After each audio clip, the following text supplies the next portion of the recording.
My name is Allen Rowe of Northern Nevada Coin. And I guess you guys are obviously based out of Nevada. That's right. Yep, we have 3 stores. Our main store is in Carson City, Nevada, so we're right across the street from the Carson City Mint.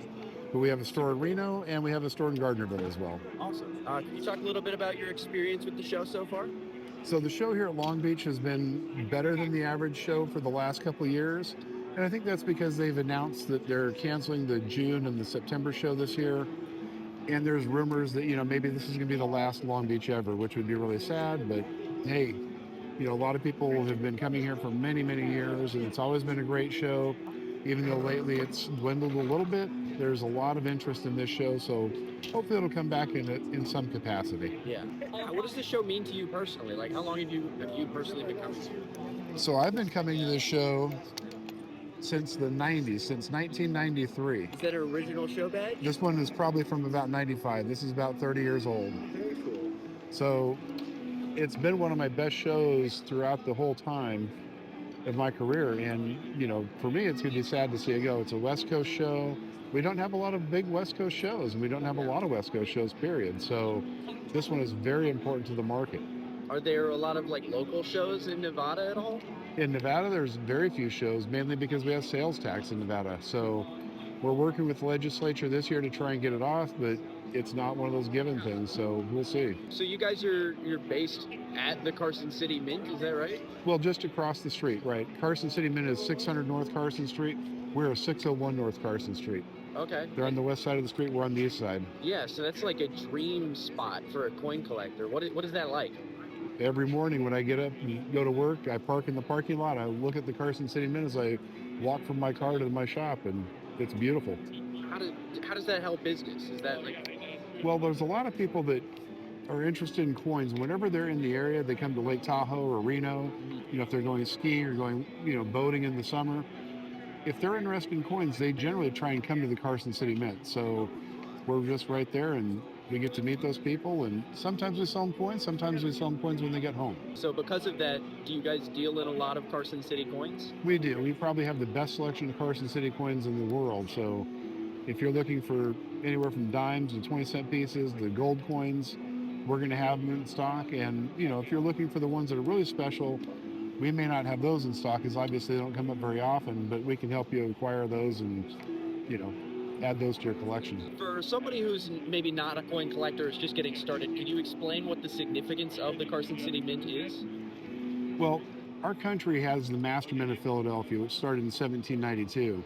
But ever since then, we've had branch mints. And as branch mints, Carson City Mint was the shortest lived mint of all those mints. It only operated from 1870 to 1893. And of those, there were 3 years they did not strike coins, 86, 87, and 88.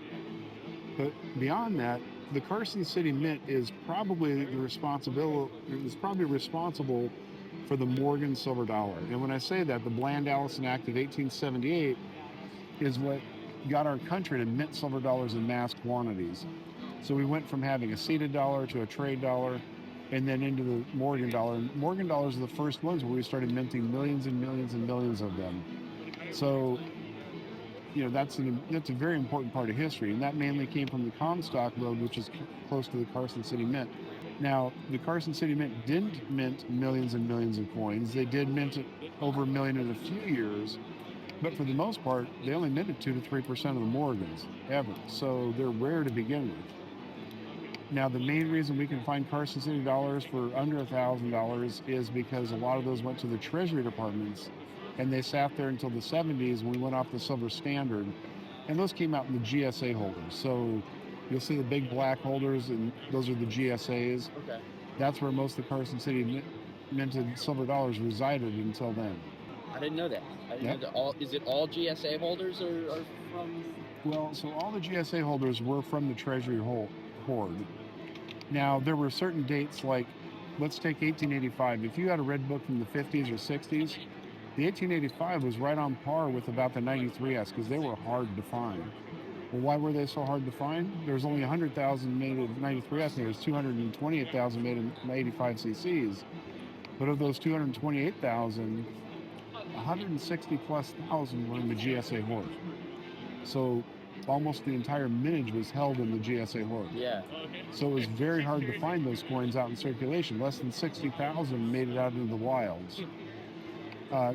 Just like the 84cc, that was another one where out of the 1.1 million made, about 900,000 were in the GSA Hoard, 85% of the mintage. So those coins didn't circulate. You'll find those in uncirculated much easier than you will circulated. Yeah. Huh. Interesting. You do have some coins here that you brought out that you wanted to show off. Sure, we'll show a few things. Let's go ahead and talk about them. All right, so one of the first things we kind of brought out, this is a Washington funeral urn medal. So this was done right around 1800. It was to commemorate the death of George Washington. Not a lot of those exist. Start talking about California history and gold rush history, we brought out one of the certified slugs. So this being a $50 denomination, that was 2.5 times the size of our $20 gold coins. Yeah. And with that being so large, you wouldn't think that it'd get traded around a lot, but these were heavily used. Most of the quote-unquote slugs that you see, or the $50 gold coins, they saw tremendous circulation. There was just lots of use on them. They were being used constantly for commerce. So they needed specie or money back in those days, and these were used heavily. Next thing I brought out is probably one of the most classic and beautiful rare coins we have, the high relief Saint-Gaudens. So it was the first year the Saint-Gaudens were designed, and they did them with the high relief, so they did not stack well. They changed the design mid-year just because they didn't stack well, they weren't practical. Yet that's one of the most beautiful coins we have, the deep dishes of the fields. Yeah. So they're very highly sought after. Next, I brought the beautiful toned Morgan dollar. And there's a lot of value that goes into toning, but the more deep and vibrant the colors, the more deep and vibrant the price. So this is one of the best Morgan dollars we've had. It's not the most expensive, but this particular one is a great one. And then I brought out a couple of Akite Carson City Morgans. I brought out a 93cc dollar and 4 plus. So this being the last year of the Morgan dollars, you can find them in B relatively easy, but they also have the die pressure turned down. So most of them are weakly struck that you find in uncirculated. There are coins that are fully struck, which if they're fully struck and they've been preserved well, they'll get higher grades. But this is a great coin because it's right before the big jump. You know, they're running around mid-teens to low 20s for 64s, but then they're about 80,000 plus for 65s. And with the CAC sticker and a 4 plus, this coin is the coin that you can buy right before it jumps to the really big money. Now lastly, I brought out the 89cc and 2PL. So this is the coin that, this is the key date of the Carson City Morgans. It's not the lowest mintage, but these were not saved in the GSA Hoard. So to find an uncirculated one, it is the key of the Carson Cities. And proof like. And proof like on always, top of that. Always gotta love it. Yeah. Do you like gold or silver coins better? I prefer gold. I've always been more of a gold bug. Is there any particular reason why? I think gold is the more stable metal. It's the more expensive metal, but if you look and follow trends up and down, when gold hit 1800, it fell to 1050. So that was roughly a 40% fall. But silver had hit almost $50 and it fell all the way back down to $9. That's a tremendous fall. That's like 4 times, the 25% of its original value. So silver does have higher ups and downs, but it seems like it can get manipulated up higher faster, but it can also get manipulated down faster. So gold tends to be the more stable metal in my opinion. Talking to a brand new coin collector, what is the easiest way to get started? Well, the easiest way to get started is go out and try and find things you like. But as you find them, take your time and try and refine what it is you're doing, because the faster you get into a specialized area, the better you'll do. And when I say that, the more you can learn about, let's just say Morgan dollars. You'll learn which ones to buy, which ones not to buy, which ones you like, which ones you don't like, whether you like tone coins, white coins, CAC coins, PCGS coins, NGC coins.